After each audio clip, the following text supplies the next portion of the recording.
Painted painless learning. Okay, આપણે ક્યાં હતા લાસ્ટમાં? આપણે આઉટસોર્સિંગ પડ્યા ને, તો કોને કહેશો આઉટસોર્સિંગ? બોલો. હાલ્યું છે એ તો ઉપરનું તો આપણે ભણાઈ ન દીધું. આઉટસોર્સિંગ ને જ ભણ્યા ને આપણે. ઓનલાઈન અવાજ આવે છે ને દરેકને? ભાઈ, આઉટસોર્સિંગ એટલે શું થશે? આપણું કામ બીજા પાસે કરાવવું, એને આઉટસોર્સિંગ કહેવાય. જ્યારે તમારે કોઈ પણ કામ કરાવવાનું, તમે કોઈ બીજા વ્યક્તિ પાસે એ કામ કરાવો ને, આઉટસોર્સિંગ કહેવાય. હું તમને કેમ એમ કહું કે ભાઈ તમને એક ટોપિક છે, દાખલા તરીકે ઇન્ટરનેટના કાર્યો, એ તમારે 50 વાર લખીને લાવવાના. કેટલી વાર? 50 વાર લખીને લાવવાના કાલે. તો તમે શું કરો? એ 50 વાર લખવાનું કાર્ય કોઈક બીજાને આપી દો કે નહીં? લાગે ના? તમે બેઠા બેઠા લખજે, હાલે 50 રૂપિયા વાપરજો, 50 વાર લખી નાખ. સમજાણું કે નહીં? તો તમારું જે કાર્ય તમે કોઈ બીજા વ્યક્તિ પાસે કરાવો એને શું કહેશું આપણે? આઉટસોર્સિંગ. અહીંયા આપણી પાસે આઉટસોર્સિંગ બે રીતનું છે, એક બીપીઓ અને એક કેપીઓ. બીપીઓ એટલે થશે બિઝનેસ પ્રોસેસ આઉટસોર્સિંગ, અને કેપીઓ એટલે knowledge process outsourcing. Knowledge process outsourcing પહેલા આપણે સમજવાનું. એમાં શું હોય કે ભાઈ કોઈ વ્યક્તિ પાસે જ્ઞાન છે, બરાબર? એ જ્ઞાન તમે પોતાના ધંધા માટે ઉપયોગ કરો છો. દાખલા તરીકે તમારે એક બિઝનેસ સ્ટાર્ટ કરવો છે, એક ધંધો સ્ટાર્ટ કરવો છે. હવે બિઝનેસની અંદર બિઝનેસ સ્ટાર્ટ કરવા માટેનું લાયસન્સ કઈ રીતે લેવાનું એ તમને ખબર નથી, અથવા તો કે રજીસ્ટ્રેશન કઈ રીતે કરાવવાનું એ તમને ખબર નથી. આપણી કંપનીની અંદર અમુક દસ્તાવેજો બનાવવાના હોય એ આપણને ખબર નથી. તો આપણે શું કરીએ? બિઝનેસ આપણો છે, કામ પણ કોનું છે? આપણું છે. એટલે આપણે આ વસ્તુ કોની પાસે કરાવીએ? વકીલ પાસે. અને વકીલને આપણે એના પૈસા આપીએ. બદલામાં વકીલ પાસે જે કાયદાનું જ્ઞાન છે એનાથી આપણને આ બધા ડોક્યુમેન્ટ તૈયાર કરી આપે. તેને શું કહેવાય? એને કેપીઓ કહેવાય, નોલેજ પ્રોસેસ આઉટસોર્સિંગ, જેમાં તમે બીજાના જ્ઞાનનો ઉપયોગ કરો છો પોતાના ધંધાના વિકાસ માટે. આટલું રેડી છે ભાઈ? આટલું સમજાણું? અને બિઝનેસ પ્રોસેસ આઉટસોર્સિંગ એટલે શું? તમારા બિઝનેસને લગતા કોઈ પણ કાર્ય હોય તમે બીજા કોઈ વ્યક્તિ પાસેથી કરાવો. દાખલા તરીકે તમે એક કંપનીમાં એક મેનેજર રાખો, ઉત્પાદન કરવા માટે ઉત્પાદન અધિકારી રાખો. તેનો મિનિંગ શું થયો કે ભાઈ તમારું કામ છે, તમારો બિઝનેસ છે, પરંતુ તમારામાં કામ કોણ કરે છે? કોઈ બીજા વ્યક્તિ. તેને આપણે શું કહેશું? Business process outsourcing. એટલે કે આપણું કામ બીજા પાસે કરાવવું. નોલેજ પ્રોસેસ કેપીઓમાં શું હશે? બીજાના જ્ઞાનનો ઉપયોગ કરો, જેની પાસે જ્ઞાન હોય, બદલામાં આપણે એને પૈસા દેવા. અને બીપીઓ ની અંદર આપણે આપણા ધંધાનું જે કામ છે બીજા વ્યક્તિ પાસે કરાવીએ. તો સૌથી પહેલા આઉટસોર્સિંગ એટલે શું થશે? બહિસ્ત્રોત, એટલે કે બીજા વ્યક્તિ પાસે કામ કરે. તો કે ધંધાકીય એકમમાં દ્વારા કોઈ પણ કાર્ય, પરચુરણ કામ કે પ્રક્રિયા જ્યારે કોઈ ચોક્કસ સમયગાળા માટે અન્ય જૂથને કરાર સ્વરૂપે સોંપવામાં આવે તેને આઉટસોર્સિંગ કહેવાય. તો અહીંયા અંડરલાઈન કરો. એકમ દ્વારા કોઈ પણ કાર્ય, પરચુરણ કે પ્રક્રિયા દ્વારા અન્ય કરાર સ્વરૂપે સોંપવામાં આવે આપણે આઉટસોર્સિંગ કહેવાય. એટલે અહીંયા અન્ય વ્યક્તિ તમારા વતી કામ કરે છે, અહીંયા આપણા વતી કોઈ બીજો વ્યક્તિ કામ કરે છે. આવું તમે જોયેલું હોય કે ભાઈ હોસ્પિટલ હોય ને એની અંદર સિક્યુરિટી વાળા હોય, તો સિક્યુરિટીનો કોકને કોન્ટ્રાક્ટ આપેલો હોય, હા કે ના? એ શું થયું? એ આઉટસોર્સિંગ જ થયું, બિઝનેસ બીપીઓ થયું. ધંધાકીય એકમ પોતાની મુખ્ય પ્રવૃત્તિઓ વધારે સારી રીતે કરી શકે અને ધ્યાન આપી શકે તે માટે આઉટસોર્સિંગ જરૂરી છે. અને ગૌણ કાર્યનું શું કરવામાં? આઉટસોર્સિંગ. જેનાથી તમારે કંપનીના નાના મોટા કામ હોય ને એ તમારે બીજાને સોંપી દેવાના. દાખલા તરીકે આપણી કંપનીમાં ઝેરોક્સ કરવાનું કામ છે, પ્રિન્ટિંગનું કામ છે, ટાઈપિંગનું કામ છે, બરાબર? તો આ બધું તમે કરો તો શું થાય? તમારો ટાઈમ બગડે કે નહીં? હા કે ના? એની કરતા બેટર છે કે એક માણસ રાખી દો જે આપણા વતી આ બધું કામ કર્યા કરે. તો એ શું થયું? એ બીપીઓ થયું, આઉટસોર્સિંગ થયું. સમજાણું ને?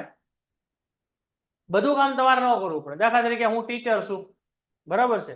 હવે મારે લેક્ચરે લેવાનો હોય અને મારે પેપરે ચેક કરવાના હોય ને, તો હું શું કરું? હું પેપરે ચેક કરું, હું લેક્ચરે લઉં તો હું તો થાકી જાઉં, મારી પાસે ટાઈમ જ ન રહે. એટલે હું શું કરું? હું લેક્ચર લેવાનું કામ કરું, પેપર ચેક કરવા માટે હું આસિસ્ટન્ટ રાખી લઉં. એ મારા વતી કામ કરે છે. તો એ શું થયું? આઉટસોર્સિંગ થયું. સમજાણું? એટલે અહીંયા આઉટસોર્સિંગ શેનું કરવાનું? ગૌણ કાર્યનું. ગૌણ એટલે કે જે ઓપ્શનલ કાર્યો હોય, ત્યારે મુખ્ય કાર્યો ઉપર તમે વધારે ધ્યાન આપી શકો. આટલું રેડી છે? સમજાણું ને? એટલું તમારી પાસે ઘણા બધા કામ હોય, નાના મોટા કામ, એટલે તમે નાના મોટા કામ હોય ને બીજા કોઈ વ્યક્તિને આપી દો છો અને આપણે શું કહેશું? આઉટસોર્સિંગ. આ ઉપરાંત કેટલાક ધંધાકીય એકમ બૌદ્ધિક કાર્યો પોતાના મુખ્ય કાર્ય હોવા છતાં તેનું આઉટસોર્સિંગ કરાવે છે. બૌદ્ધિક કાર્યો એટલે કયા કયા થશે? દાખલા તરીકે એડવર્ટાઇઝમેન્ટ બનાવવી, પછી માર્કેટિંગ કરવું, પ્રોડક્શન કરવું, સેલ કરવું, આ બધું શું કરવામાં આવે, કોઈ બીજી કંપનીને અથવા કોઈ વ્યક્તિને સોંપી દેવામાં આવે કે ભાઈ બધું તારે જ સંભાળવાનું કંપની વતી, અને જે નફો થાય એમાં કંપનીનો અને પોતાનો ભાગ હોય. તો એ ટૂંકમાં આપણું કામ આપણે બીજાને આપી દઈએ છીએ. આઉટસોર્સિંગ એ કંપની બહાર પણ કરાવી શકાય, એટલે કે તમે કંપનીમાં પણ માણસો રાખી શકો અથવા કોઈ બીજા લોકોને કોન્ટ્રાક્ટ પણ આપી શકો. દાખલા તરીકે ગવર્મેન્ટ છે ને વધારે આઉટસોર્સિંગ કરાવે. ગવર્મેન્ટ કોઈ પણ કંપની હોય અથવા કોઈ પણ સંસ્થા તમે જોવો ને તો સિક્યુરિટી વાળા હોય ને કોઈ પ્રાઇવેટ કોન્ટ્રાક્ટર ના જ હોય. તમે અહીંયા સિવિલ હોસ્પિટલ છે ને ત્યાં જજો તો ત્યાં કોન્ટ્રાક્ટર હોય ને સિક્યુરિટી વાળા બધા, તો એ એક કંપનીના હશે, એ ગવર્મેન્ટના નહીં હોય. જેનાથી શું થયું, સિક્યુરિટી વાળાને ધ્યાન રાખવાનું કામ ગવર્મેન્ટે કરવાનું નહીં, એ કામ કોણ કરશે, તો ગવર્મેન્ટ વતી બીજા લોકો. તો અહીંયા આપણી પાસે સૌથી પહેલું છે બીપીઓ, તો અહીંયા આપણે લખશું 1 અને પછી આપણી પાસે કેપીઓ, તો અહીંયા આપણે લખશું 2. તો બુકમાં લખો 1 અને 2. તો સૌથી પહેલું છે આપણી પાસે બીપીઓ. બીપીઓ નું ફૂલ ફોર્મ શું થશે, આઉટસોર્સિંગ. એટલે આપણા બિઝનેસના બધા કાર્યો હોય, મોટા ભાગે ગૌણ કાર્યો આપણે કોની પાસેથી કરાવવાના, બીજા કોઈ વ્યક્તિ પાસેથી, બરાબર. દાખલા તરીકે ટાઈપિંગ નું કામ છે, પ્રિન્ટિંગ નું કામ છે, આ બધું કોઈ બીજા વ્યક્તિ પાસે કરાવવાનું. તો એ આપણે એક રીતે બીપીઓ નું એક્ઝામ્પલ છે, જેનાથી તમે નાના મોટા કામ બીજાને સોંપી દો ને તો મુખ્ય કાર્યો પર તમે વધારે ધ્યાન આપી શકો. બીપીઓ એટલે કે કંપનીના વિશિષ્ટ કાર્યો. બીપીઓ એટલે કે કંપનીના વિશિષ્ટ કાર્યો કે પ્રક્રિયાઓ પાર પાડવા માટે બાહ્ય કંપની કે જૂથને કરાર આધારિત સેવા મેળવવી. અહીંયા આપણે વિશિષ્ટ પ્રકારના કાર્યો આપણે કોને આપી દેવાના છે, મોટા ભાગના કાર્યો બીજા કોઈ. દાખલા તરીકે ટેલી કોલ સેન્ટર હોય કે ડેટા એન્ટ્રી નું કાર્ય હોય, અહીંયા અંડરલાઈન કરો, આ તમારા એક્ઝામ્પલ છે બીપીઓ ના. કોલ સેન્ટર એટલે કે કંપનીમાં ઘણા બધા કોલ આવતા હોય, તે કોલ કરવા માટેનું કામ કોને આપી દેવાનું, કોલ સેન્ટરને, બરાબર. ઉદાહરણ તરીકે તમે વોડાફોન કંપની નામ સાંભળ્યું, એરટેલ કંપની નામ સાંભળ્યું, હા કે ના.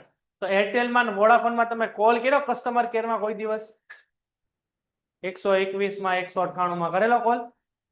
તેમાં તમે કસ્ટમર કેરમાં કોલ કરો ને તો ઈ ફોન વોડાફોન કે એરટેલની ઓફિસમાં ન લાગે, ઈ કોલ સેન્ટરમાં લાગે. કોલ સેન્ટર કોઈ પ્રાઇવેટ કંપની હોય જે વોડાફોન અને એરટેલ વતી કોલનું આપણે જે સમસ્યાઓ બધી થતી હોય ને કોલમાં, કે ભાઈ રિચાર્જ થઈ ગયું છે, નેટ નથી હાલતું, કે ભાઈ શું ઓફર છે, તો આપણે જે બી ફરિયાદ કરીએ, જે બી કસ્ટમર કેર તરીકે આપણે કોલ કરીએ છીએ કસ્ટમર કેરમાં, તો એ કંપની શું કરે, પોતાનું એક કોલ સેન્ટર ન બનાવે, એ શું કરે, કોઈ બીજી કંપની હોય જેની પાસે કોલ સેન્ટર હોય એનાથી કામ આપી દે, જેનાથી કસ્ટમર કેર નું કામ બધું કોણ સંભાળે, કંપની વતી કોઈ બીજી કંપની. એને શું કહેશું આપણે, આઉટસોર્સિંગ, બરાબર છે. પછી ડેટા એન્ટ્રી નું કામ. ડેટા એન્ટ્રી એટલે કે કંપની ઘણી બધી માહિતીઓ હોય, એ ડેટા એન્ટ્રી નું કામ પણ કંપની કોઈ બીજી કંપનીને આપી દે. તો આઉટસોર્સિંગ કરવા ઈચ્છતી હોય છે તેઓનો મુખ્ય હેતુ શું હોય કે ખર્ચ પર કાપ મૂકવાનો હોય. હવે જો તમે આની અંદર દાખલા તરીકે એક માણસ રાખો, દાખલા તરીકે આપણે ટાઈપિંગ નું ને પ્રિન્ટિંગ નું એક એક્ઝામ્પલ લઈએ. તમારી એક કંપની છે, બરાબર, એની અંદર તમારે ટાઈપિંગ કરવાનું હોય, અમુક લેટર ટાઈપ કરવાના હોય, અમુક પ્રિન્ટ કાઢવાની હોય ને એવું બધું. તેની માટે તમે એક માણસ રાખો, એ માણસને 20,000 રૂપિયા પગાર આપો, પ્લસ તમે એક ઝેરોક્સ મશીન લાવો 1,00,000 1.5 લાખ રૂપિયાનું, બરાબર. એક અલગથી બેસવાની વ્યવસ્થા રાખો, ટેબલ ખુરશી રાખો, કોમ્પ્યુટર લ્યો. આવું બધું થાય કે ન થાય? તો કેટલા રૂપિયાનો ખર્ચો થાય? 2-2.5 લાખ રૂપિયાનો ખર્ચો થઈ જાય આરામથી, હા કે ના. પ્લસ ઓલા દર મહિને કેટલા રૂપિયા આપવાના પગાર? 20,000 પગારે આપવાનો છે, એટલું સમજાણું. હવે એની અંદર તમારે મહિને તો કે લેટર કેટલા ટાઈપ કરવાના આવે, તો કે 10 થી 15 લેટર. કેટલા આપે લેટર? 10 થી 15 લેટર ટાઈપ કરવાના, થોડી ઘણી ઝેરોક્સો ની બધું હોય. તો 10 થી 15 લેટર ટાઈપ કરવા અને થોડી ઘણી ઝેરોક્સો કરવા માટે તમે 2-2.5 લાખ રૂપિયાનો ખર્ચો કર્યો, અને ઓલા દર મહિને 2 લાખ રૂપિયા આપો, સોરી દર મહિને 20,000 રૂપિયા આપો પગાર. તો આ સસ્તું કહેવાય કે મોંઘું કહેવાય? મોંઘું કહેવાય ને. એની કરતા બેટર શું છે, એ રોજ મહિને જે 10-15 લેટર ટાઈપ કરવાના હોય, તો બહાર જે ઝેરોક્સ વાળો હોય અથવા જે પ્રિન્ટિંગ વાળો હોય, સાયબર કાફે વાળો, ત્યાં આપી દો તમે, તો એક લેટર ટાઈપ કરવાની કેટલા રૂપિયા લે? વધીને 20 રૂપિયા ગણો તમે, હા કે ના, કે 30 રૂપિયા ગણો, તો 10 લેટરના કેટલા રૂપિયા થાય? 300 રૂપિયા, બરોબર ને. ઝેરોક્સ અને બધું તમે રાઉન્ડ ફિગર કરો ને તો મહિને 1,000 રૂપિયાનો ખર્ચો થાય. તમે ટાઈપિંગ નું પ્રિન્ટિંગ નું કામ બહારથી કરાવો તો કેટલા રૂપિયાનો ખર્ચો થાય? 1,000 રૂપિયાનો. એની બદલે તમે તમારી ઓફિસમાં કરો, બરાબર, તો 20,000 રૂપિયાનો પગાર દેવાનો અને 2.5 લાખનું ઇન્વેસ્ટમેન્ટ છે, તો કયું સસ્તું પડે? બહારથી કરાવો એ સસ્તું પડે કે નહીં? તો એને આઉટસોર્સિંગ કહેવાય. જેનાથી શું થાય, આપણે અહીંયા મુખ્ય હેતુ શું હોય, ખર્ચ પર કાબુ મૂકવાનો, એટલે એનાથી આપણો ખર્ચ પણ શું થઈ શકે, કંટ્રોલમાં આવી શકે. આઉટસોર્સિંગ સ્પેશિયલિસ્ટ થવાનું કારણ શું છે કે જેમાં કાર્ય માટે જરૂરી માનવ સંસાધન દેશમાં ઓછા દરે ઉપલબ્ધ હોય, એટલે તમે તમારી કંપનીમાં બધું કામ કરાવો તો તમારે સ્ટાફ રાખવો પડે, તમારે આખી ઇન્ફ્રાસ્ટ્રક્ચર ગોઠવવું પડે, બરોબર છે, તમારે ઘણું બધું ઇન્વેસ્ટમેન્ટ કરવું પડે. એની કરતા બેટર છે કે આ વસ્તુ જે લોકો કામ કરે છે એને જ સોંપી દો, તો તમને કેવું પડે, અહીંયા સસ્તું પડે. તેથી જ ભારત, ચીન અને વિશાળ વસ્તી ધરાવતા દેશોમાં બીપીઓ એક પ્રથમ પસંદગી છે. આપણા દેશમાં બીપીઓ ની ઘણી બધી કંપની છે જે બીજી કંપની વતી કામ કરતી હોય, કોઈ બીજી કંપનીના ડોક્યુમેન્ટ બનાવવાના હોય, કોઈ બીજી કંપનીના ટાઈપિંગ કરવાનું હોય, એના એકાઉન્ટિંગ સંભાળવાનું હોય, તો આવું બધું થતું હોય. આવું મોટા ભાગે જે કામ થતું ને ફ્રીલાન્સિંગ કહેવાય. શું કહેવાય? શું કહેવાય? ફ્રીલાન્સિંગ. અને લખજો આપણે, અને કહેશું આપણે પેન્ટેડ એપ્લિકેશન ધોરણ 6 થી 12ના વિદ્યાર્થીઓ માટે અપડેટ થઈ ચૂકી છે. આ એપ્લિકેશનમાં શું છે, બધા જ વિષયના વિડીયોઝ છે, ગુજરાતની બેસ્ટ ફેકલ્ટી દ્વારા લાઈવ લેક્ચર્સ છે, આઈએમપી પ્રશ્ન છે, ટેસ્ટ સિરીઝ છે, અને ગુજરાતના તમામ વિદ્યાર્થીઓ સાથે તમે તમારી કમ્પેરિઝન કરી શકો છો, ગેમિફિકેશન છે અને બીજું ઘણું બધું. તો તમે એપ્લિકેશન ડાઉનલોડ ન કરી હોય તો ડિસ્ક્રિપ્શનમાં લિંક આપી છે, હમણાં જ પ્લે સ્ટોર ઉપર જાઓ અને એપ્લિકેશન ડાઉનલોડ કરો. ઘરે બેઠીને સરસ મજાનું ગુજરાતની જોરદાર ફેકલ્ટી સાથે ભણો, સારા માર્ક્સે પાસ થાઓ.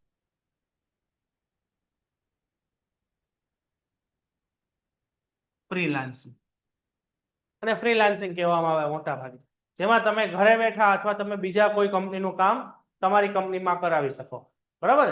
એટલે કંપનીનું આ બધું કામ હોય ને એ ઓપ્શનલ કાર્ય કે નાના મોટા કાર્યો એ કંપની વતી કોઈ બીજી કંપની કરતી હોય, તો કોઈ બીજો વ્યક્તિ કરતો હોય, જેનાથી કંપનીને સસ્તું પડે. હવે કંપની પોતાની આખી સિસ્ટમ ઊભી કરે તો શું થાય, કંપનીની વસ્તુ મોંઘી પડે. રેડી છે? તો જરૂરિયાત એટલે અહીંયા લખો ફાયદા.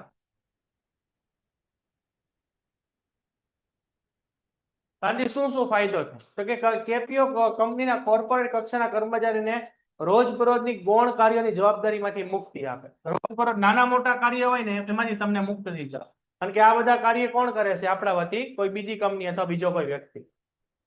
તો આમ કર્મચારીનું ઉત્પાદક પ્રવૃત્તિમાં વિશેષ ધ્યાન આપી શકે અને તેમજ ગ્રાહકોને વિશેષ ધ્યાન આપી શકે અને ગ્રાહકો પર કેન્દ્રિત થાય. એટલે કંપનીનું જે નાનું મોટું કાર્ય હોય, દાખલા તરીકે ટાઈપિંગ કરવું છે, ફાઇલ બનાવવી છે, એન્ટ્રીઓ પડાવી છે, ડેટા એન્ટ્રીનું કામ છે, આ બધું કંપની વતી કોઈ બીજી કંપની અથવા કોઈ બીજો વ્યક્તિ કરે છે. જેનાથી આ બધા કામમાંથી કંપનીના કર્મચારીઓ છૂટા થઈ જાય, બરોબર છે, અને કંપનીનું જે મુખ્ય કાર્ય હોય એના ઉપર આપણે વધુ ધ્યાન આપી શકીએ. તો સૌથી પહેલો શું ફાયદો છે, ખર્ચમાં કાપ. કારણ કે બીજા લોકો પાસે તમે કામ કરાવો તો એ સસ્તું પડે, તમે તમારી રીતે આખી સિસ્ટમ ઊભી કરો તો એ તમને મોંઘી પડે. જેમાં આપણે ઝેરોક્સનું ને ટાઈપિંગનું એક્ઝામ્પલ જોયું કે ભાઈ ઝેરોક્સ ને ટાઈપિંગનું તમારી કંપનીમાં ઊભું કરો, એક માણસ રાખો અને બધું સિસ્ટમ ઊભી કરો તો 2.5 લાખનો ખર્ચો થાય, મહિને પગારે દેવો પડે. એની કરતા બેટર છે કે તમે જે ઝેરોક્સ વાળાને કામ આપી દો, એ તમને મહિને ટૂંકમાં આમ સસ્તું પડે. તો ખર્ચમાં કાપ એટલે કે કંપનીઓના બિલિંગ છે, ખરીદી છે, ડેટા એન્ટ્રી છે, માર્કેટિંગના સર્વે છે, જેવા ફ્રન્ટ ઓફિસ જેવા કાર્યોનું શું કરવાનું, આઉટસોર્સિંગ કરાવવાનું, બરાબર. ફ્રન્ટ ઓફિસના કાર્યો એટલે કે જે મુખ્ય કાર્યો જે તમને દેખાતા અહીંયા બે કાર્યો હોય, ફ્રન્ટ ઓફિસ અને બેક ઓફિસ. બેક ઓફિસ એટલે કે કંપનીની અંદર કરવાનું, ફ્રન્ટ ઓફિસ એટલે કે જે કંપનીની બહાર કરવાનું હોય. દાખલા તરીકે માર્કેટિંગમાં જવાનું છે, હવે કંપનીના માણસો માર્કેટિંગમાં જાય, બરાબર છે, અને તમે કોઈ માર્કેટિંગ કરતી કંપનીને જે કામ આપી દો તો માર્કેટિંગ કરતી કંપનીને વધારે ખબર પડશે કે માર્કેટિંગ કેમ કરવું. દાખલા તરીકે આપણી કંપની છે ને આપણી કંપનીનું આપણે ઓલા પેમ્પલેટ આવે ખબર છે, કાગળિયા, એ ઘરે ઘરે મોકલવાના હોય, તો તમે ઘરે ઘરે મોકલવા જાઓ તો તમારો ટાઈમ બગડે કે નહીં? એની કરતા બેટર છે કે એ કામ તમે કોકને આપી દો, બીજા લોકોને, બરાબર. તો એ લોકો જે રોજ આ બધું કામ કરતા હોય એ આપણી કરતા પણ સારું કરે અને આપણો સમય પણ બચે. એ આપણું આઉટસોર્સિંગ છે. બીજો ફાયદો એ છે કે આપણે મુખ્ય ધંધા ઉપર ધ્યાન આપી શકીએ, કારણ કે નાનું મોટું અને ગૌણ કાર્ય એક શું થઈ ગયું છે, આપણે બીજા લોકોને સોંપી દીધું છે, એટલે આપણે ફ્રી થઈ જઈએ નાના મોટા કાર્યમાંથી. તો ધંધાકીય એકમના રોજિંદા કાર્યનું આઉટસોર્સિંગ કરાવવાથી સંચાલકો શું કરીએ કે મુખ્ય વ્યવસાય ઉપર વધુ ધ્યાન આપી શકે. અને કાર્યકુશળતાનો લાભ, તમે આઉટસોર્સિંગ બીજા કોઈ વ્યક્તિ પાસેથી કરાવો, તેનું એ રોજનું કામ હોય, તેનાથી ફાયદો શું થશે એ વ્યક્તિ એમાં એક્સપર્ટ હશે એટલે તમને અહીંયા કાર્યકુશળતાનો લાભ મળશે. તો ધંધાકીય એકમમાં કર્મચારીની ભરતી કરી તેમને પ્રશિક્ષિત કરવાને બદલે આપણે શું કરીએ, આઉટસોર્સિંગ થકી ગુણવત્તાસભર કાર્ય કરીએ. આપણી કંપનીમાં આપણે આખી સિસ્ટમ બેહાડીએ, માણસોને લાવીએ, ટ્રેનિંગ આપીએ ને કરતે કામ કરે કરતા બેટર શું છે, આ કામ જે વર્ષોથી કરે છે એને જ કામ આપી દો. પહેલું તો એ સસ્તું પડશે ને એ લોકો પોતાના કામમાં કેવા છે, એક્સપર્ટ પણ છે, જેનો ફાયદો આપણી કંપનીને થશે. પરિવર્તનશીલ માંગને પહોંચી વળવા માટે પરિવર્તનશીલ માંગ અહીંયા શું છે કે ભાઈ દેશમાં તમે જુઓ ઘડીએ ઘડીએ સમય બદલાય છે અને ઘડીએ ઘડીએ માંગ બદલાય છે, જરૂરિયાત બદલાય છે, લોકોની ફેશન બદલાય છે, બરાબર, વિજ્ઞાન અને ટેકનોલોજી બદલાય છે. તો આ બધી વસ્તુઓ બજારમાં બહુ અસર કરે જ્યારે તમે કોઈ વસ્તુ સેલ કરો ત્યારે. તો આ બધી વસ્તુનું જ્ઞાન તમને હશે નહીં. તો જે લોકો આ બધું કામ કરે છે એને વધારે ખ્યાલ હશે. તો પરિવર્તનશીલતાનો તમને લાભ મળશે. તો કેપીઓ કંપનીઓ ગ્રાહકની સતત બદલાતી થતી માંગને પહોંચી વળવા માટે સુવિધાઓ પૂરી પાડે છે. પછી નફામાં વૃદ્ધિ. હવે જુઓ, તમે પેલા તો પોતે આખી સિસ્ટમ કંપનીમાં સ્ટાર્ટ કરો તો તમારે ઇન્વેસ્ટમેન્ટ ઘણું બધું જોવે, માણસો રાખવા પડે, તમારી એક રીતે કોટ આવે. આપણે એક્ઝામ્પલ જોયું ને ડેટા એન્ટ્રી ઝેરોક્સનું, 2-2.5 લાખનો ખર્ચો છે. એની કરતા બેટર છે 12 કામ કરાવો. તો પહેલા તો તમારે શું થયું, પૈસા બચ્યા, હા કે ના? બીજો ફાયદો શું થયો કે ભાઈ તમે એમાં કામમાંથી ફ્રી થઈ ગયા. ત્રીજો ફાયદો શું થયો કે એ લોકો કામમાં એક્સપર્ટ, એનો લાભ તમને મળ્યો, એટલે કામ પણ કેવું થશે, ઝડપથી થશે. અને એ તમને કેવું પડશે. તો નફામાં વૃદ્ધિ. ધંધાકીય એકમના કેન્દ્ર સ્થાને ન હોય તેવા કાર્યોનું આઉટસોર્સિંગ કરવાની કંપનીને મહત્વના ઘટકો પર વિશેષ ધ્યાન આપે. એટલે કે જે મહત્વના કાર્યો નથી એ કાર્યોને આપણે શું કરવાના, બીજા લોકોને સોંપી દેવાના. દાખલા તરીકે કે હું ટીચર છું તો મારે કામ બે હોય, મારે લેક્ચરે લેવાના હોય ને પેપરે ચેક કરાવવાનું હોય. તો પેપર ચેક કરવું એ કાર્ય કેવું છે, અહીંયા કેન્દ્ર સ્થાને નથી, એટલે એનું હું શું કરાવી નાખું, હું આઉટસોર્સિંગ કરાવી નાખું. પેપર ચેક કરવા કોઈ બીજા વ્યક્તિને આપી દઉં. સમજાણું કે નહીં? તો હું મારા લેક્ચરમાં શું થઈ શકું, એક ફ્રી થઈ જાઉં અને મારા લેક્ચર ઉપર વધારે ધ્યાન આપી શકું. નકર પેપર ચેક કરવામાંથી ઊંચો ન આવું, બરોબર? એટલે નકર મારો સમય અહીંયા બગડે. તો જેનાથી વેચાણમાં વૃદ્ધિ થશે, નવા ઉત્પાદકો વિકસાશે, વેપારનો વિસ્તાર થશે વગેરે, ગ્રાહકને સેવાને સંતોષમાં વધારો થશે. તમે તમારી કંપની સ્ટાર્ટ કરી અને તમે તમારી એક પ્રોડક્ટ સેલ કરી, બરોબર. હવે પ્રોડક્ટ સેલ કરો એટલે તમે બજારમાં એ વસ્તુ વેચવા આવે એટલે ઘણા બધા લોકોને પ્રોબ્લેમ પડતો હોય. કોકને વસ્તુ ફાવે, ન ફાવે, કોકને રિટર્ન કરવી, કોકને તૂટેલી ભાંગેલી આવે, બરાબર, કોકને એક્સપાયરી વાળી વસ્તુ આવે. એ લોકો ફોન તો કરે ને, તમને કમ્પ્લેન તો કરે ને, એટલે ખબર કસ્ટમર કેરના કોલ નંબર લખેલા હોય બધી વસ્તુ ઉપર, બરાબર.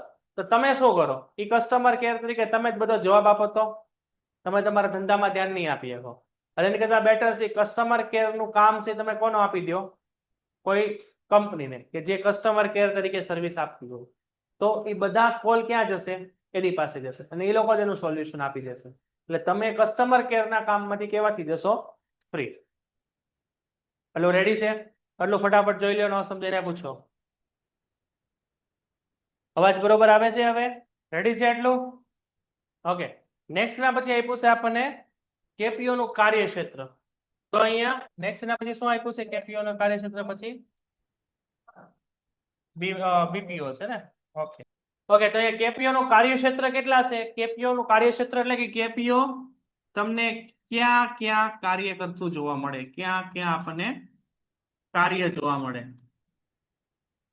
બરોબર. કેપીઓ કઈ કઈ જગ્યાએ કામ, હા સોરી, બીપીઓ કઈ કઈ જગ્યાએ કાર્ય કરે?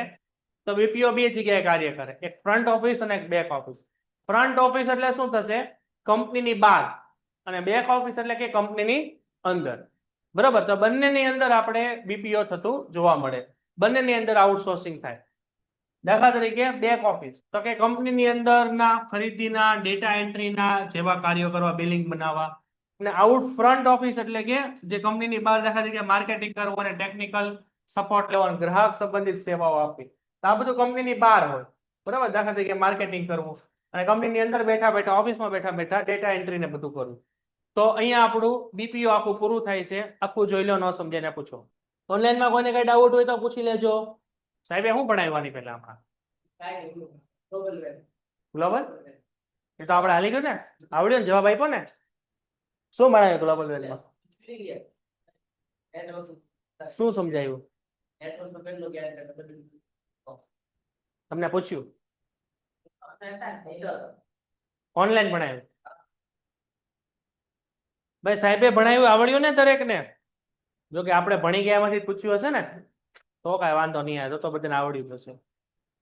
હવે નેક્સ્ટ ના પછી છે આપણો બીજો મુદ્દો, જેનું નામ છે કેપીઓ. કેપીઓ એટલે થશે નોલેજ પ્રોસેસ આઉટસોર્સિંગ. બીજાના જ્ઞાનનો આપણા ધંધામાં ઉપયોગ કરવો. દાખલા તરીકે તમે એક બિઝનેસ સ્ટાર્ટ કર્યો, હા કે ના? તમને વસ્તુ વેચતા હારી ફાવે, તમારી પાસે પૈસા છે, તમે ધંધો સ્ટાર્ટ કર્યો, તો તમને માર્કેટિંગ આવડે છે, નથી આવડતું, તો માર્કેટિંગનું કામ તમે બીજા કોઈ વ્યક્તિ પાસેથી કરાવો, ઓલા પેમ્પલેટ બનાવો, ટાઈપિંગ કરાવરાવો, આગે ના, તેને શું કહેવાય? કેપીઓ. કારણ કે બીજાના જ્ઞાનનો તમે તમારા ધંધામાં ઉપયોગ કર્યો. હવે તમે બિઝનેસ સ્ટાર્ટ કર્યો, તમને વેચતા આવડે હારું, હારું વેચતા આવડે, પૈસા તો કે હારા મારે, તમારી પ્રોડક્ટ એ હારા મારી, તો તમને એકાઉન્ટિંગ નો હિસાબ કિતાબ કરતા આવડે, ટેલીની અંદર ટેલીનો સોફ્ટવેર ફાવે તમને નહીં, તો તમે શું રાખ્યો? એક એકાઉન્ટન્ટ રાખી લીધો ઓફિસમાં. તો એકાઉન્ટન્ટ પાસે એકાઉન્ટિંગ નું જ્ઞાન હશે કે નહીં? હા કે ના? તો એને શું કહેવાય? કેપીઓ. સમજાણો કે ન સમજાણો? હવે તમારી કંપનીની અંદર કોઈ પણ પ્રકારની કાયદાકીય પ્રક્રિયા કરવાની થઈ, દાખલા તરીકે ગવર્મેન્ટની અથવા તો કે કોઈ નોટિસ આવી કે ભાઈ તમારી કંપની બહુ પ્રદૂષણ ફેલાવે છે, તમારી કંપનીએ ફ્રોડ કર્યો છે ને, કંઈક તમારા ઉપર કેસ દાખલ થયો, તો તમને કાયદામાં કાંઈ ખબર પડે નહીં, તો તમે શું કર્યો? એક વકીલને બોલાવી લીધો, અને વકીલને તમે 4-5 લાખ રૂપિયા ફી આપી, અને વકીલે તમારા વતી કાયદાની આખી પ્રક્રિયા તમારી કંપનીની કરી નાખી. એવું છે કેપીઓ. કેપીઓ એટલે કે બીજાના જ્ઞાનનો આપણા ધંધામાં ઉપયોગ કરવો. સમજાણું કે ન સમજાણું? જે વસ્તુ જે આપણે ધંધો સ્ટાર્ટ કરીએ અને એની અંદર જે વસ્તુમાં આપણને ખબર નથી પડતી, તો જેને ખબર પડે છે એને બોલાવી લો, બદલામાં એને પગાર કે સેલેરી કે જે પણ ફી કે હોય આપી દો. સમજાણું? તો બીજાના જ્ઞાનનો આપણા ધંધાના વિકાસમાં જે ઉપયોગ કરો એને આપણે શું કહેશું? કેપીઓ. રેડી છે?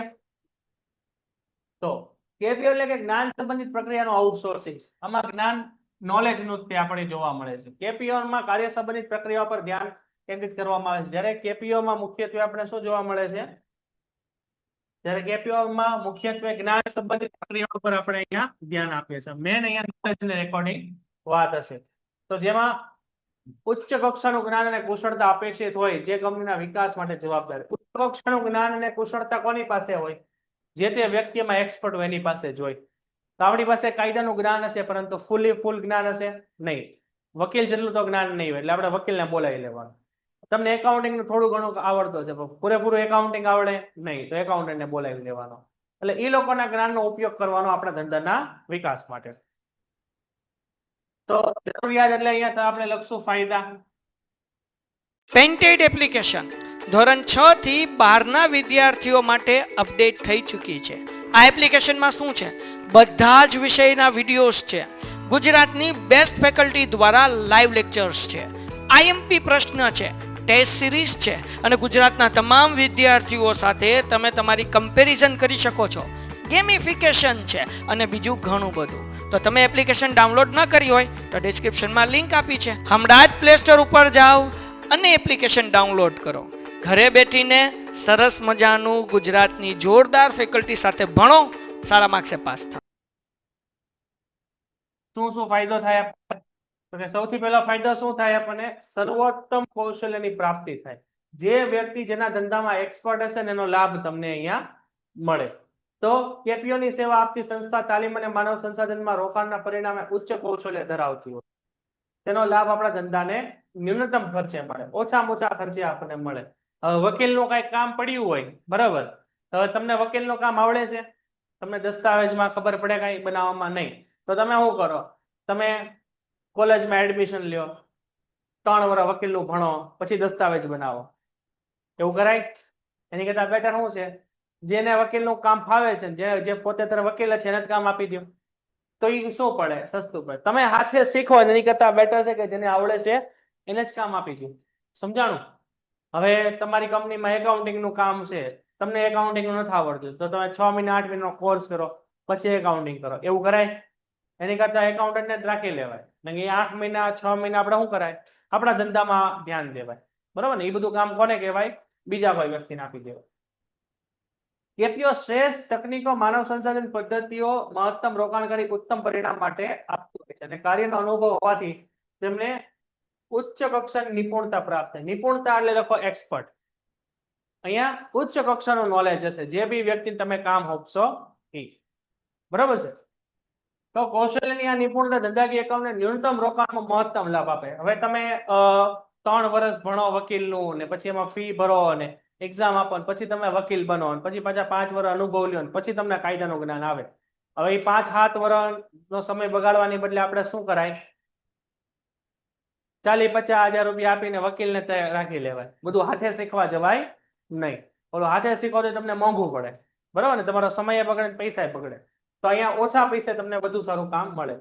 પછી બીજો ફાયદો છે આપણે સ્ત્રોતનો મહત્તમ ઉપયોગ, રિસોર્સનો. આપણી પાસે સ્ત્રોત એટલે અંગ્રેજીમાં આપણે કહીશું રિસોર્સ.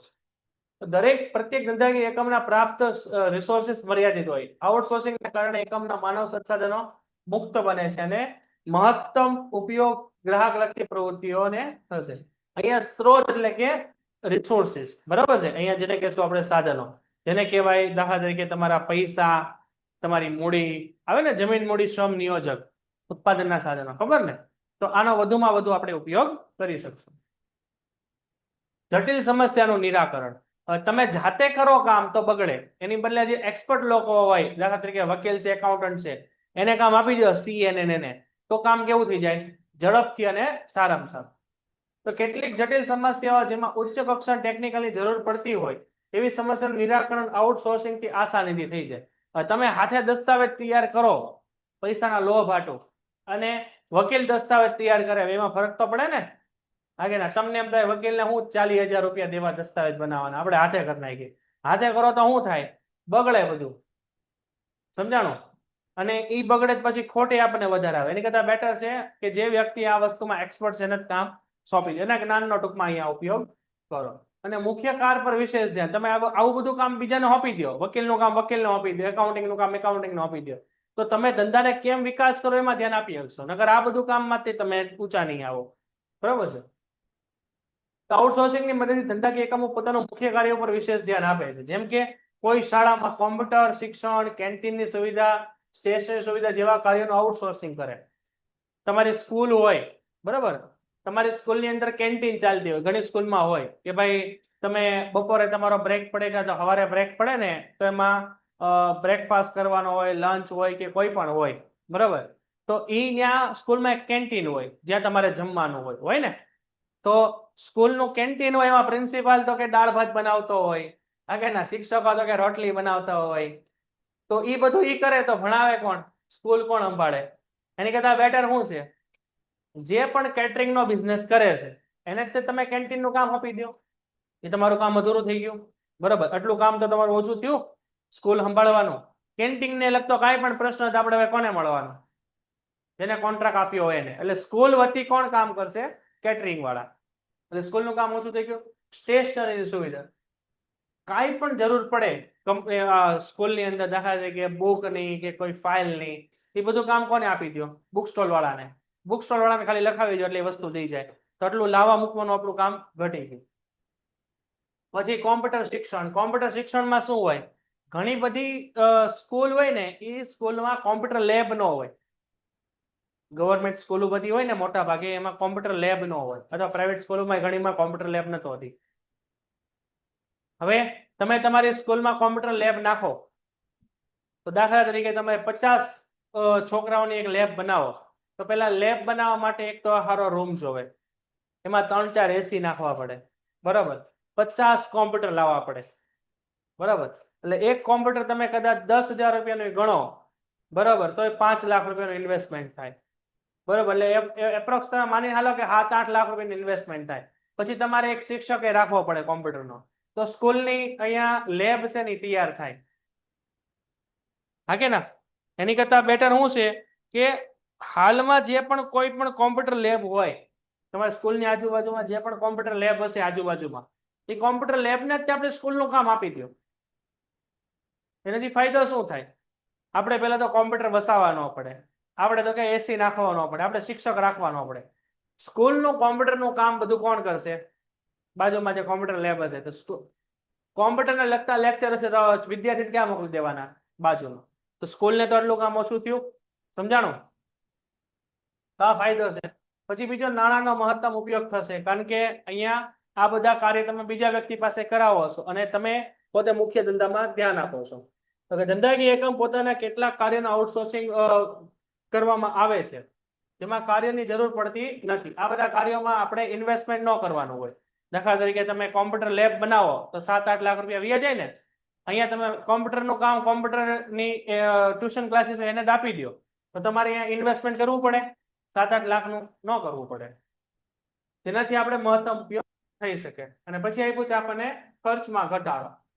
તો અહીંયા આ બધું કામ આપણે બીજા વ્યક્તિ પાસેથી કરાવીએ છીએ એટલે એ આપણને કેવું પડે છે અહીંયા સસ્તું, એટલે આપણો ખર્ચ પણ ઘટી જાય. આઉટસોર્સિંગ કે મુખ્ય કારણોમાંથી એક કાર્ય ખર્ચમાં ઘટાડો છે. કંપનીના બજાર પ્રક્રિયા સંશોધન જેવા કાર્યનું આઉટસોર્સિંગ કંપની કરાવે, જેનાથી ખર્ચ આપણે કરવો ન પડે. એ બધું કોણ કરે? સામેવાળી વ્યક્તિ. અને જોખમમાં ઘટાડો. કેન્ટીનનું કામ તમે કેન્ટીન વાળાને આપી દો, કેટરસ વાળાને, તો હવે એમાંથી વાંધો નીકળ્યો તો સ્કૂલની જવાબદારીમાં આવે કે કેટરિંગ વાળા ઉપર આવે? કેટરિંગ વાળા ઉપર આવે. તે તમારું જોખમે ઘટી ગયું. હવે તમે તમારા દસ્તાવેજ ને બધું કાયદાકીય કાર્ય છે એ બધું વકીલને આપી દો, તો એ કદાચ કાગળિયામાં કઈક ભૂલ નીકળી અથવા કઈ પણ પ્રોબ્લેમ પડી તો આપણે કોને પકડવાનું? વકીલને. તો આપણું જોખમ ઘટી ગયું, આપણા ઉપર ટૂંકમાં ન આવે. બરોબર. પછી સ્ટેશનરીનું કામ છે એ બધું તમે ઓલાને આપી દો. એકાઉન્ટિંગનું કામ છે તમે સીએ અથવા એકાઉન્ટન્ટને આપી દો. ટૂંકમાં આપણું જોખમ છે એ ઘટી જાય. આ બધી જવાબદારીમાંથી આપણે શું થઈ જઈએ? મુક્ત થઈ જાય. તો વર્તમાન પરિસ્થિતિમાં બજાર હરીફાઈ છે, સરકારની નીતિ નિયમો છે, ટેકનિકલ બાબતો છે, આ બધા ઉપર કેવું ઝડપી પરિવર્તન આવે છે, જેનાથી આ બધી વસ્તુ વિશે આપણને પૂરો ખ્યાલ ન હોય, પરંતુ જેનું કામ કરતા હોય એને પૂરો ખ્યાલ હોય. તો કરેલું રોકાણ છે સમય જતા આપણે ઉપયોગી રહેતું નથી અને આઉટસોર્સિંગ થી આ જોખમમાં શું થાય છે? ઘટાડો. એટલે બધી વસ્તુ તમે તમારી રીતે બનાવો તો કદાચ એ વસ્તુ પ્રોપર રીતે કામ ન કરે તો તમારું ઇન્વેસ્ટમેન્ટ પણ કેવું જાય? અહીંયા ફેલ જાય. એની કરતા બેટર છે કે જેને કામ છે એને જ આપી દો. રેડી છે? પછી એમ છે કેપીઓ નું કાર્યક્ષેત્ર. કઈ જગ્યાએ કેપીઓ કામ કરે? દાખલા તરીકે વેપાર અને સંશોધનમાં. બજાર સંશોધન એટલે એને કહેશું માર્કેટિંગ રિસર્ચ. આવી બધી કંપનીઓ હોય. આ બધી કંપનીઓ કે ભાઈ માર્કેટમાં અત્યારે શું ચાલે છે, ગ્રાહકોને કેવી વસ્તુની જરૂર છે, બજારમાં કઈ વસ્તુની ડિમાન્ડ વધુ છે, આના ઉપર રિસર્ચ કરતી હોય. તો આ કંપનીને જ તમે કામ આપી દો, જેનાથી આપણી કંપનીની જે પ્રોડક્ટ છે બજારમાં કેવી રાખવી ની આપણને ખબર પડે.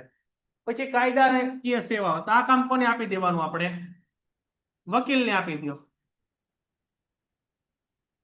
આ કામ તમે વકીલને આપી દો. બધું હાથે ન કરો તો કાયદાકીય સેવાઓ. મેડિકલ સેવાઓ. તો આ કામ તમે કોને આપી દો? તો કે ડોક્ટરને આપી દો. હાથે કોઈ ઈલાજ ન કરો, કારણ કે એની પાસે એના જ્ઞાનનું નોલેજ વધારે છે. તાલીમ અને માર્ગદર્શન. તો આની કોઈ કંપની હોય કે જે ટ્રેનિંગ આપતી હોય તો એને આપી દો. પછી સંશોધન અને વિકાસ. આને કહેશું આપણે અંગ્રેજીમાં રિસર્ચ એન્ડ ડેવલપમેન્ટ, R&D. બરોબર. તો એ કામ પણ કોઈ કંપનીને આપી દો. કોમ્પ્યુટર પ્રોગ્રામિંગનું, એનિમેશન અને ડિઝાઇનિંગનું. બરોબર. કે તમારી કંપનીના પેમ્પલેટ બનાવવા, પછી ઇન્સ્ટાગ્રામ કે ફેસબુક ઉપર વિડીયો બનાવવા, આ બધું કામ કોને આપી દેવાનું? બીજા લોકોને. તેને કહેવાય કેપીઓ. તો અહીંયા આપણું આખું ચેપ્ટર પૂરું થાય છે. આખું કેપીઓ જોઈ લો, ન સમજીને પૂછો. આખું ચેપ્ટર જોઈ લેજો, કાંઈ ડાઉટ હોય તો પૂછજો. સર 7મો શીખવાડો તો ફરીથી. 7મું એટલે કેપીઓ નું કે બીપીઓ નું? કેપીઓ નું. હા, જોખમમાં ઘટાડો ને. હા. હવે જોખમની અંદર એવું છે કે આપણી કંપનીમાં જે પણ કાર્ય હોય, દાખલા તરીકે જો અંડરલાઈન કરાવી આપણે સરકારની નીતિ નિયમો. સરકારની નીતિ નિયમો વિશે આપણે પૂરું જ્ઞાન ન હોય. આ બધું જ્ઞાન કોની પાસે હોય? વકીલ પાસે હોય. બરાબર. તો સરકારના કોઈ કાયદાઓમાં ફેરફાર આવે તેનાથી આપણા ધંધામાં ફેરફાર કરવો પડે, એટલે આપણે વકીલની મદદ લઈએ અને વકીલના જ્ઞાનનો ઉપયોગ કરીને આપણા ધંધામાં એ પ્રમાણે નીતિ નિયમો પ્રમાણે કંપનીને ચલાવીએ તો આપણને ફાયદો થાય. આપણે હવે નીતિ નિયમો આપણને પૂરા ખબર ન હોય ને આપણે વકીલની મદદ ન લઈએ તો આપણી કંપનીમાં જોખમ વધે. સરકારની અમુક નીતિ નિયમોનું પાલન ન થયું હોય તો શું થાય? સરકાર આપણને દંડ પણ કરી શકે. એની કરતા બેટર છે કે સરકારી નીતિ નિયમો માટે તમે કોની મદદ લેવો? વકીલની. અને વકીલ કેવી પ્રમાણે કંપનીને ચલાવો તો તમને ફાયદો થશે. એટલે વકીલના જ્ઞાનનો ઉપયોગ કરો. એમ સમજાણું ભાઈ? સમજાઈ ગયું સર. સમ્યક સમજાણું ભાઈ? હા, સમજ્યું. આવી જ રીતે જો ટેકનિકલમાં અને પછી બજાર હરીફાઈમાં, કોમ્પિટિશનમાં એ માર્કેટિંગની કંપની હોય ને એ લોકોને પૂછીને જ આપણે બજારમાં વસ્તુઓ મૂકવી, જેનાથી એ લોકોને ખ્યાલ હોય કે ભાઈ માર્કેટમાં શું ટ્રેન્ડ ચાલે છે. નકર તો આપણે ટ્રેન્ડ વગર આપણે વસ્તુ મૂકીએ તો બજારમાં ન ચાલે, કંપનીને ખોટ આવે. બજારમાં દાખલા તરીકે મોબાઈલ નું તું જો તો મોબાઈલ અત્યારે કેવો હાલે બજારમાં? બોલ ભાઈ, કેવો મોબાઈલ હાલે અત્યારે બજારમાં? આપણે મોબાઈલની કંપની ચલાવતા હોઈએ તો આપણે અત્યારે માર્કેટમાં કેવા મોબાઈલની જરૂર છે? લોકોને કેવો મોબાઈલ ગમે? આઈફોન. નહીં, એમાં ફેસિલિટી કેવી ગમે એમ? એમાં રેમ વધારે હોય ને રેમ વધારે feature હોય, વધારે હોય. એનો લુકિંગ સારો હોય, કેમેરો સારો હોય, હમ. બેટરી સારી હોય. તો આ બધી વસ્તુ મોબાઈલ બનાવતી કંપની કરતા મોબાઈલ ઉપર જે રિસર્ચ કરતી હોય ને એ કંપનીને વધારે ખબર પડે કે ભાઈ હવે ફ્યુચરમાં કેવા મોબાઈલની ડિમાન્ડ થશે. તો એ પ્રમાણે મોબાઈલ કંપનીને એ સલાહ આપે ને બદલામાં એને ચાર્જ આપે. એટલે એ પ્રમાણે કંપનીઓ આ પ્રકારના મોબાઈલ બહાર પાડતી હોય. હા રેડી? હા ઓકે ઓકે, તો અહીંયા આપણું ચેપ્ટર પૂરું થાય છે ને આપણે અહીંયા સુધી રાખીએ છીએ. ઓકે, નેક્સ્ટ લેક્ચરમાં આપણે નેક્સ્ટ ચેપ્ટર જોશું આના પછી. Painted Painless Learning.